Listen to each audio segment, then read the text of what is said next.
Well, let's get more on UKIP and Douglas Carswell leaving the party this morning. He announced it on his website a few hours ago, and I'm pleased to say that he can join us now live from our studio in Westminster. Mr. Carswell, thank you very much for speaking to us on short notice. And let's start with why you've decided to make the decision. Because we've achieved what we set out to achieve. On Wednesday, Theresa May will be triggering Article 50. That means the central purpose of UKIP, to get us out of the European Union, we've won. Let's declare victory with honour. So is UKIP now an irrelevant political party? I'm not going to say unkind things. There are lots of people who are going to stay in UKIP. But, you know, I think that many millions who made the switch to UKIP like me will now recognise that, you know, job done, and some will decide to move on. But, you know, to those who decide to remain, I wish them well. And what would you say to Nigel Farage after you've now left the party that he's a member of? Has he made it impossible for you to be an MP?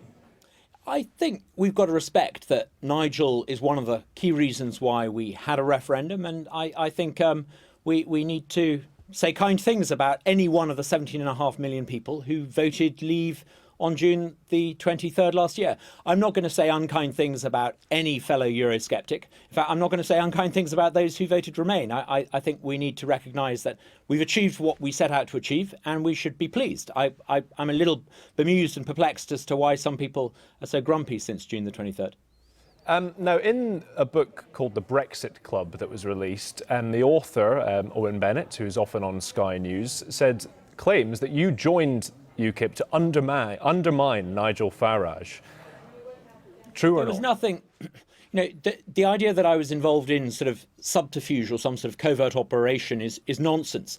I called a press conference in central London on August the 28th, 2014, and I said at that press conference very clearly when I was announcing that I was joining UKIP that UKIP and Euroscepticism needed to be positive and upbeat. When I won the Clacton by-election a few weeks later, I gave a speech where I said Euroscepticism to win the referendum needed to be a force that appealed to all Britain and all Britons, first and second generation, as much as every other. I spent the referendum campaign arguing that the people running the campaign should be positive and broad-minded.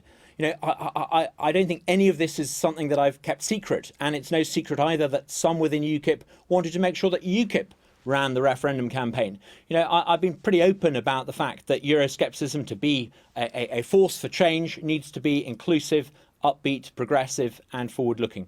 Last question on Mr. Farage, I promise. How's your relationship with him at the moment? Have you spoken to him at all? I haven't spoken to him for a long time. One of those by-elections that we lost, one before Stoke, I can't remember the name, there have been quite a few. That was about the last time we spoke. But, you know, I wish Nigel well, and I just wish he would be a little bit more positive about the fact that on Wednesday we win.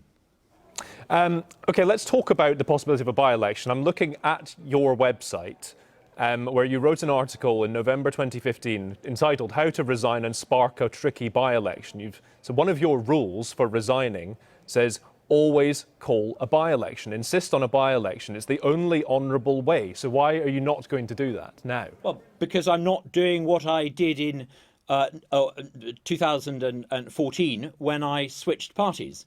Then I was moving from one party, the Conservative Party, to UKIP, and I felt, for the first time in 30 years, an MP felt honour bound to call a by-election when switching parties. But I'm not doing that. I am leaving a party. Now, if you think about this logically, if every time someone was either removed from or thrown out or removed themselves from a party in Westminster, there had to be a by-election, far from strengthening people's accountability over their lawmakers, it would actually empower the people who ran parties. So I'm afraid I'm being absolutely rigidly consistent with the principles of direct democracy. If you move from one party to another, you should call a by-election. If you are simply leaving a party, you're under no obligation to do so. But that's also at odds. Sorry to interrupt, Mr. Cars. That's also at odds with what is in the same article on your website. The last rule of yours is join a new party if you resign. If you believe in radical political reform in the spirit of the Chartists, respect the free market and want to break up the political and economic cartels, you join a new party. On precisely which note, in order to break up the political oligarchy that dominates politics and gives us this, I was going to say duopoly, but actually the political system in Westminster is now almost a monopoly. I have some ideas on precisely how to do this, how to have politics without political parties dominating it. And I'm advocating some of these ideas, and I have a book out about this. And this is an agenda that I think needs to be pushed. We do need political reform in this country. When I joined UKIP, I felt that UKIP could be a force for change, but I suspect that actually real radical political reform means doing politics without parties, or rather parties as we conventionally recognise them. OK, Mr. Carswell, thank you for joining us. Appreciate your time.